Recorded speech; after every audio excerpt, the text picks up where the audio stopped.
እንዳለች ሳትነግሪኝ ለምን አጠፋዋለሁ? ሰማኛለህ? ነካኝ ነው። እኔ አንቺን ቪዲዮ አላየሁትም። ሲሪየስሊ የምርህን ነው?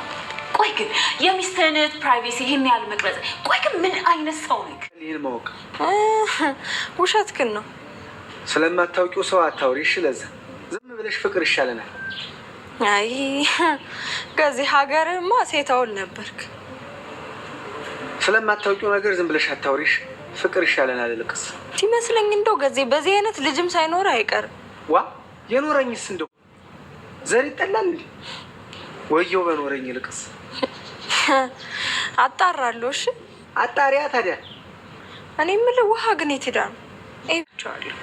ግን ደግሞ ከራስሽ በላይ ለሰው ማሰብ የለብሽም። ቅድሚያ ለራስሽ ስጪ።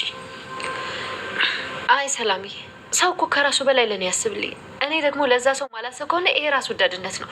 እማዬም አባዬም በጣም ጥሩ ሰዎች ናቸው። አውቃለሁ ዳጣዬ፣ ጥሩዎች ናቸው። ግን ደግሞ እትዬም እኮ ጥሩ ሰው የምትሆንልን ይሄንን ጉዳይ እስካወቀች ድረስ ነው። አንቺ የኔና የጋሼ ልጅ መሆንሽን ካወቀች እኮ ጥሩ ሰው ልትሆንልን አትችልም። የሰው ልጅ ጥሩ የሚሆንልሽ ምንም ነገር እስካልጎዳሹ ድረስ ብቻ። እሺ ሰላምዬ፣ ግን ሰላምዬ አንቺ ራሱ በጣም ሌላ ሰው ይሆን። ዳጣ ዛሬ እናቷን እንግዲህ ሰላምን ጠበቅ ያለ ጥያቄ ጠይቃት ነበር። ጥያቄው ምንድነው? ሰላምዬ ቆይ ለምንድን ነው ይሄን ያክል አንቺ ግን ጸባይሽና ሁኔታሽ ሁሉ በፊት ማቃስ ሰላምና ያሁኑ ሰላም በጣም ተለያይተውብኛል። ስለዚህ ፕሊስ ምንድነው የተፈጠረው ነገር? ምንድነው እዚህ ቤት ውስጥ እየተደረገ ያለው ነገር? ምንድነው እየሆነ ያለው ነገር? እየገባኝ አይደለም። ምንድነው ሰላምዬ ብላ እንግዲህ ጥያቄ ጠይቃት ነበርና አይ በቃ ራስሽን ጠብቂ፣ የሆነ ችግር ከባድ ችግር ሊፈጠር ስለሚችል ራስሽን ጠብቂ በምትችው ምናምን ብላ ነው እንግዲህ ሰላም እንታያለቻትና ዳጣ በጣም ግራ የተጋባት ማለት ምንድነው የሆነው ነገር ምንድነው? ወይም ደግሞ የተፈጠረውስ ነገር ምንድነው? ሊፈጠርስ የሚችለው ነገር ምንድነው? ለምንድነስ ነው እንደዚህ የምትይኝ ማለት ለምንድነው በቃ ምናምን ብላ እንግዲህ ጠይቃት ነበረ። ያው ሰላም ምንም አላለችም። አይ አጠቃላይ ራስሽን እንድትጠብቂ ነው፣ ሌላ ነገር ምንም አያስፈልግም።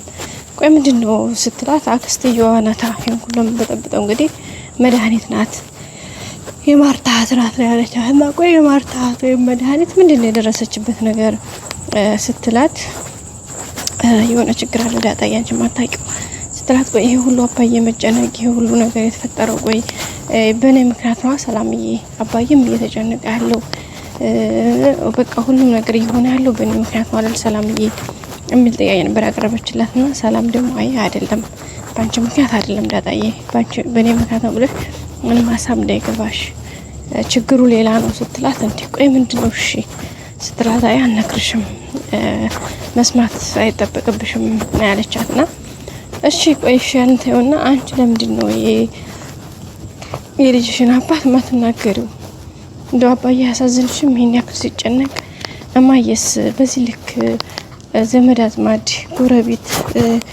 ብዙ ነገር እየተወራባት ስትዩስ አታሳዝንሽም እንዴ?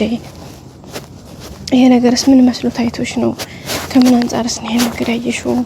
እና ለምንድን ነው ብላ ነው እንግዲህ ጥያቄ ጠየቀቻትና ሰላም አይ እሱን ተይው ይቆይሽ ዝሮ ዳጣዬ ስትላት ዳጣ አይ በቃ እኔ እኮ በጣም ሌላ ሰው እየሆንሽብኝ ነው አንቺን ራሱ እያወኩሽ አይደለም ያለቻትና ሰላም አይ ዳጣዬ አዎ በርግጥ በፊት ሰላም አይደለም ምክንያቱም በፊት የምታውቂያታች ሰላም የቤት ሰራተኛ ናት አሁን ደግሞ የልጆች እናት ናት ሰላም አሁን እናት ነኝ እዛ ቤትም አባል ነኝ ስለዚህ እንደ ድሮ ሰራተኛ ዝቅ ያልኩኝ የወረድኩኝ ሴት አይደለሁም ብላ ነው እንግዲህ ለዳጣ ስትላት የነበረውና ዳጣ ራሱ በጣም ግራ ተጋብቷታል በቃሽ ለማንኛውም ቻው ብላ ነው እንግዲህ እንደመቆጣትም አይነት ስሜት ተጨምሮባት ተነሳቸውና ሰላም አረ እንደ ዳጣዬ ምንድነው ምሳ ሰርቻለሁ ምግብ ተሰርቷል ስለዚህ ምግብ ሳትበይ እንዴት ትሄጃለሽ ላንቺ እኮ ነው ሰራሁትኝ ደግሞ የሰውን ጫው ብለሻል ምንድነው የቤተሰቡ ቆይ ትርምሱ ምናምን አሳስቦሽ ነው እንደምናም ብላ እንግዲህ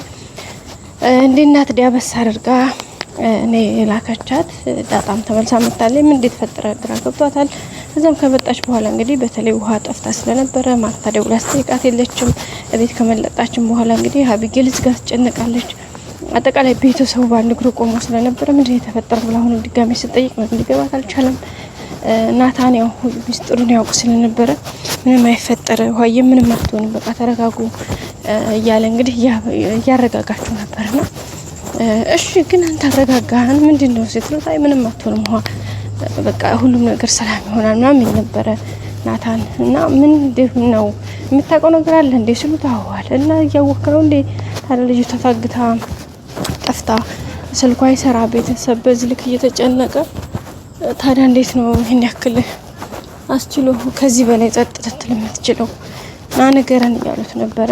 ያው መጨረሻም ደረጀ የማርታ ለቅሶ ሁኔታዎች ሲያስጨንቁት ለመድኃኒት አለውድ በግዱ ያንን የያዘውን ቪዲዮ በመመለስ መረጃዋን በመስጠት ውሃ ተለቃ መታለች።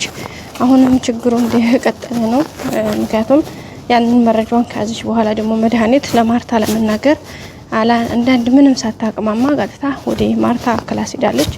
ደረጀ ግን እገልሻለሁኝ የመጨረሻ የህይወትሽ መቆረጫ ብሏታል።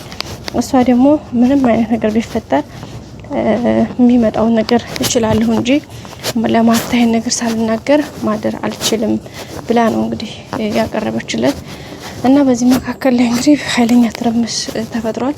ናታንም እንግዲህ ውሃን ይዞ ሲመጣ ደረጀ ሲያገኘው ምንድነው አባዬ ኬታ መጣ ሲለት እቺ ጉደኛ እኮ እዙ ደብቃለሁ ልጅቷን ይዞ ሸሽጋት ነው እና የሆነው ነገር እንደዚህ ነው ብሎ ሲያስረዳው በጣም ነው የተገረመው ከሆነ ሁኔታ አንፃር ይሄን ያክል ቆይስ ታዲያ አሁን ምን አደረክ ሲለው በቃ ሰጠኋት መረጃውን ቪዲዮንም አጠፋሁላት መረጃውንም ሰጠኋት ሲለው እና ታዲያ ለማየኩ ሄዳ ልትነግራት ነው ምን ትላለህ ሲለው እንግዲህ ናታን በቃ ተንገረው ናታን ምንም ማድረግ አልችልም ምክንያቱም ሁሉም ነገር ከቁጥጥሬና ከአእምሮዬ ውጭ ሆኗል በማለት ነው እንግዲህ የመለሰው።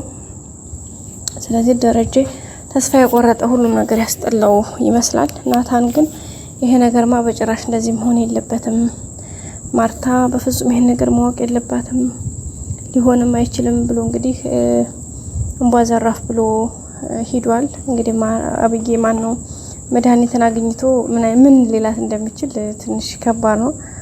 ያው እጅ ከፈንጂ ያው ተያይዘው ዘው ሙጭሪያ ነው የሚገጥሙ የሚሆነው። መድኃኒት ደግሞ ቀጥታ ወደ ማርታ ጋር እያመራች ነው ሄደችው። እዚህ ጋር ምን ሊፈጠር እንደሚችል እንግዲህ ከባድ ነው ቤተሰቦቻችን። ዝሮ ግን ሁኔታ ሁሉ አልቆ ደቆ እንግዲህ ወደ መድኃኒት ቁጥጥር ስር ሆኗል ሁሉም ነገር። ይሄ ደግሞ በጣም ከባድ ነው። ስለዚህ ቀጣይ ምን ሊፈጠር ይችላል እስኪ ራሳችሁን ሀሳብ አስቀምጡ። በጣም ከባድ ነው። ይሄ ነው ማለት አይቻልም እውነት ለመናገር ምክንያቱም ከሁኔታዎች አንፃር ማርታ ምንም እየገባት አይደለም። ደረጀም ደግሞ ይሄን ነገር አረጋግቶ ለማርታ ለመናገር ምክንያቱም እሷ ያልሆነ ሪስክ ውስጥ እንድትገባበት በድንጋጤ የሆነ ነገር እንዳትጎዳ ለማድረግ እየሞከረ ነው። በዛ ላይም ደግሞ ለመናገርም ድፍረቱን ስላላገኘ ማለት ነው። ግን ነገር ገሽ በተቃራኒ ሆኖ ተመስመር አመልጦ ወጥቷል። ምክንያቱም መድኃኒት እጅ ገብቷል ሁሉ ነገር። ስለዚህ እሱን ነገር እንግዲህ በቀጣይ የምናየው ነው የሚሆነው። አብጌልም አባቷን ለማገዝ ብዙ ነገር እየሞከረች ነው። ደረጀ ግን ሁሉም ነገር ከአቅሙ በላይ ሆኖበታል። አሁን ላይ ቀጣይ አዲስ ቪዲዮ ይዘን እንመጣለን። ላይክ፣ ሼር፣ ሰብስክራይብ ማድረጋችሁን አትርሱ። ሁሌም ከኛ ጋር ስለሆናችሁ እናመሰግናለን። መልካም ጊዜ። እወዳችኋለሁ።